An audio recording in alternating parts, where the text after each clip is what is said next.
Anong mensahe ang kailangang marinig ng mga Aquarius mula November 10 to 16, 2024? Pwedeng nangyayari na to, mangyayari pa lang kung hindi man para sa inyo. Itong magiging reading, di baka para sa someone na malapit sa inyo. O sa someone na kakilala nyo mismo. Baka may lumabas na gender mamaya. Gawin nyo na lang energy, masculine at feminine energy. Pwede rin naman na huwag nyo nang pansinin yung gender. Hindi ko masasabi kung anong magiging reading, kung positive ba o negative. Depende sa kung anong mapipick up kong energy.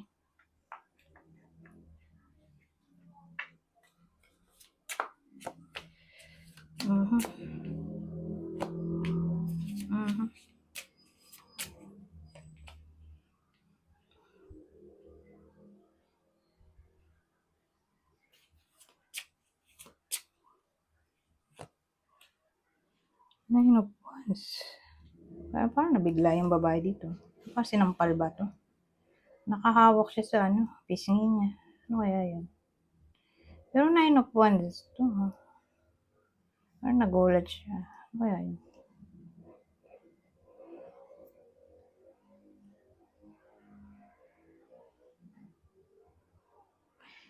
Kasi ang dating, itong lalaking to,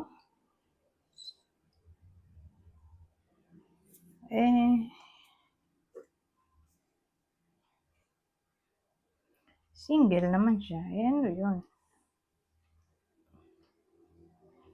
Single siya siguro ngayon. O magiging single pa lang.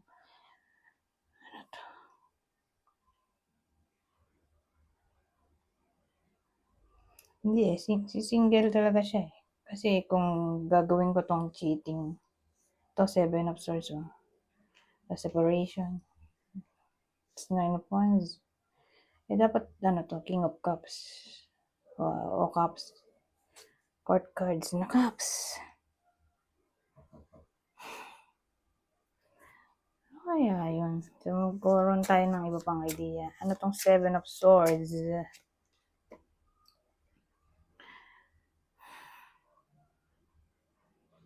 So, yung betrayal ay nagmula dito sa career.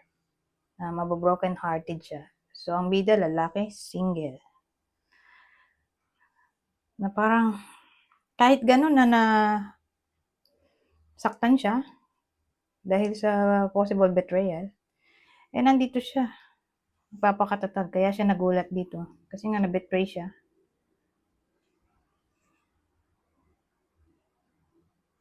So, kahit ganun na in pain siya due to betrayal,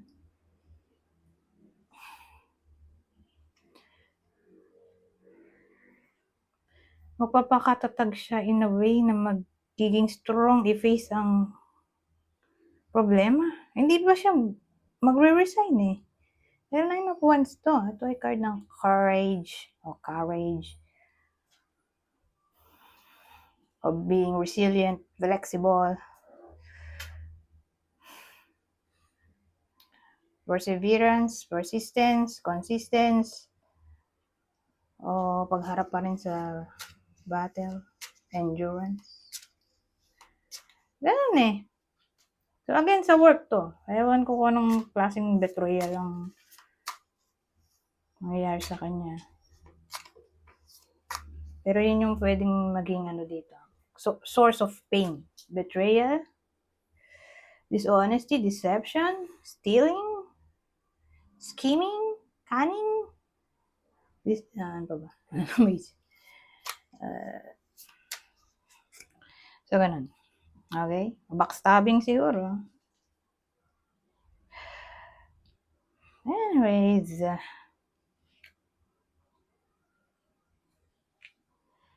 lalaki lang naman, na single. Natatamaan ng reading na to, so specific tayo. Dito tatama sa lahat ng lalaki. At hindi rin tatama sa babae. Dun lang, sa lalaking single. So, ano pa? Kuha tayong bang info?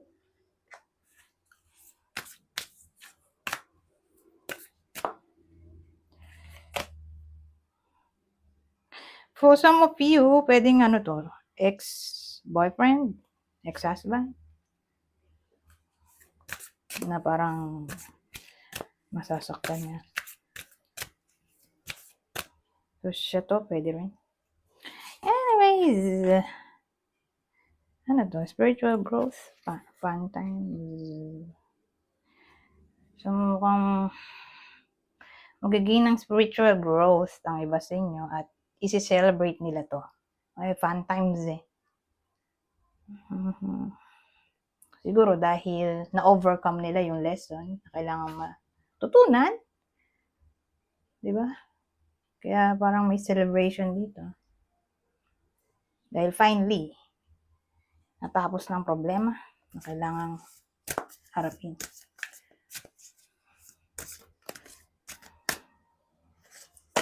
Mature man. So, pag ganyan, mga 40. Ano ba, yung edad? Ay. Ano yun? Well, case-to-case basis, pwedeng siya yung mag-gossip. Siya yung maging chismoso. O siya yung pag-usapan. Maging laman ng chismis. So, case-to-case basis. Okay? So, pwedeng to kayo mismo na nanonood o ito person nyo o malapit sa inyo na yun nga. Either magiging chismoso o mapagchichismisan. For some reason. Ngayon, mature woman naman. So, again, 40. Ano ba yan? Yung edad. Eh, anong case naman yan?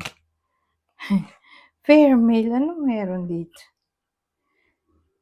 So, yung person niya ay maputing lalaki. So, kunin natin yung ibang deck.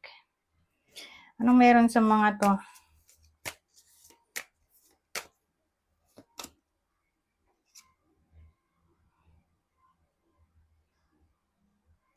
Well, ang dating may magiging friendly sa babaeng to.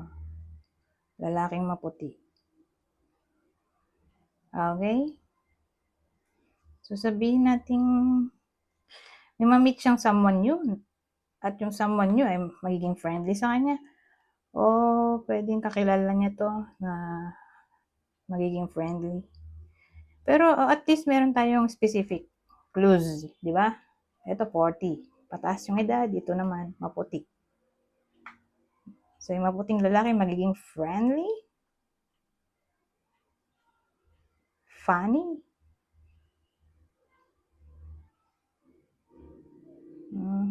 o strong.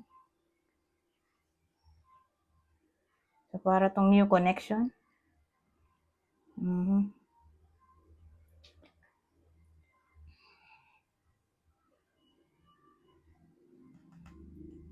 New connection sa stranger, magiging newfound friend, o magkakadevelopan sila ng feelings. Pwede rin. Kasi may someone na magiging friendly sa kanya. Whether kakilala niya to o hindi. Basta maputi. Yan dating.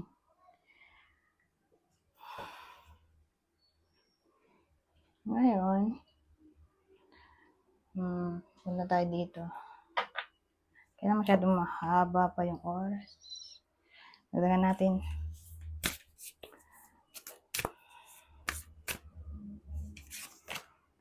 New love, oh.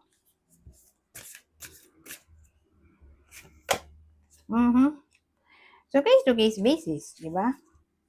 May iba sa inyo na magkakaroon ng new love interest. Kung lalaki, magkakaroon siya ng new love interest at ang new love interest na darating sa buhay niya ngayong week ay babaeng maputi pero brown ang buhok o dark brown. O kung di man ganun, morena. Yung paparating sa iba sa inyo na lalaki. Ngayon, kung babae yung nanonood, so single. Okay, sabihin natin single yung babaeng nanonood, morena. O maputi pero brown ang buhok o dark brown. Yun nga, mukhang may new love interest na paparating sa kanya sa week na to. Ngayon, punta tayo dito sa last deck. Ano masasabi nito?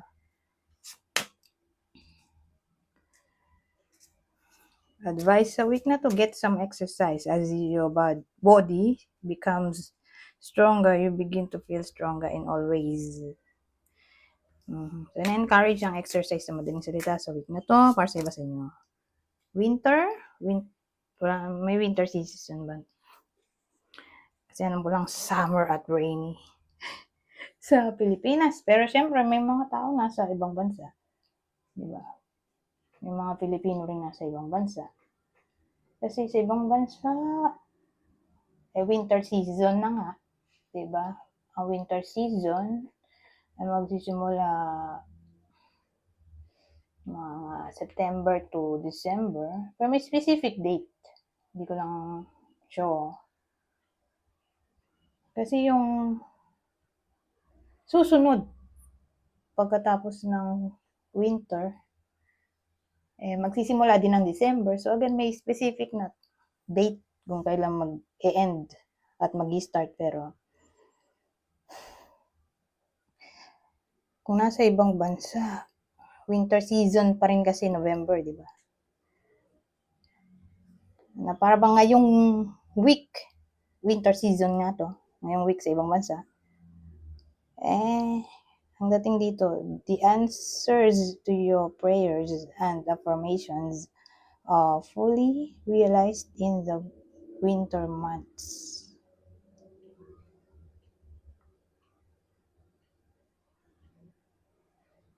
Ang mga sagot daw sa mga dasal. At ano ba yung Tagalog ng affirmation? Ay ma-realize sa winter months. Ang winter months kasi ay yun nga, September, October months. September, October, November, December. So, ewan ko kung ano ma-realize nyo rito sa panahon na ito.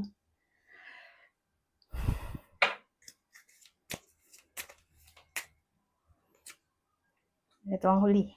Assertiveness. Stand up for your beliefs and only say yes if you really want to.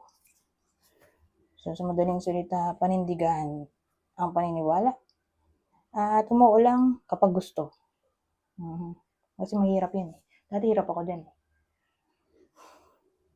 Hirap ako sa pag-say no na parang na-encourage na alamin ang boundaries